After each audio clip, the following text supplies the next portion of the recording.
এবং গণতন্ত্রের জন্য লড়াই করেছিলেন, তাদের প্রতি আমি কৃতজ্ঞতা জানাই।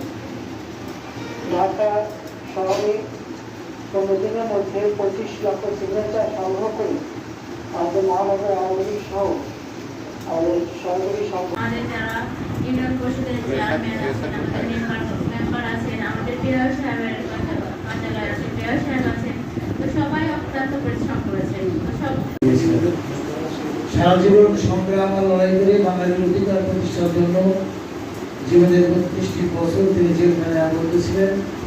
সারা জীবন তিনি কষ্ট কিন্তু শান্ত হননি। উনি কিন্তু একটা আমাদের এই আশ্রমে যতগুলো মানুষ আছে যে প্রোগ্রামটি স্বল্প পরিসরে হলেও এটা কিন্তু একটা বৃহৎ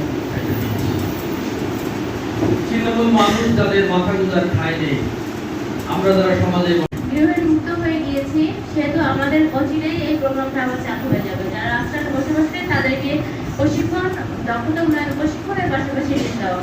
তো আমি মনে করি যে এটা আমাদের বর্তমান সরকারের অন্যতম একটা সাফল্য, যেটা আমার মনে হয় সারা বিশ্বের মধ্যে বাংলাদেশই সর্বপ্রথম।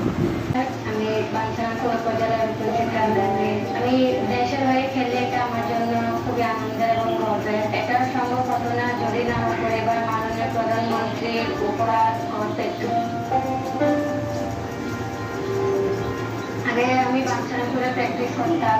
অনেকেই অনেক কিছু বলতো, মেয়ে হিসাবে ফুটবল খেলাটাকে সহজভাবে নিত না।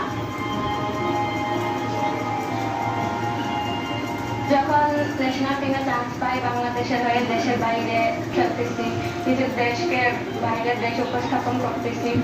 আগে যারা আমাকে নিয়ে খারাপ কথা বলতো, এখন তারাও 1998 সালের ভয়াবহ অফিসে আছে। এটা তো 1-2 বছর বা এখন লাগে, তারপর আপনার মূল অরিজিনাল রয়েছে এখান থেকে পেয়ে যাবেন। এই নাম্বারটি ওখানে আপলোড করে আপনারা পেয়ে যাবেন। তো আমি প্রথমে ঢাকা থেকে মোহাম্মদ আলাউদ্দিন আছেন, মোহাম্মদ আলাউদ্দিন, হ্যাঁ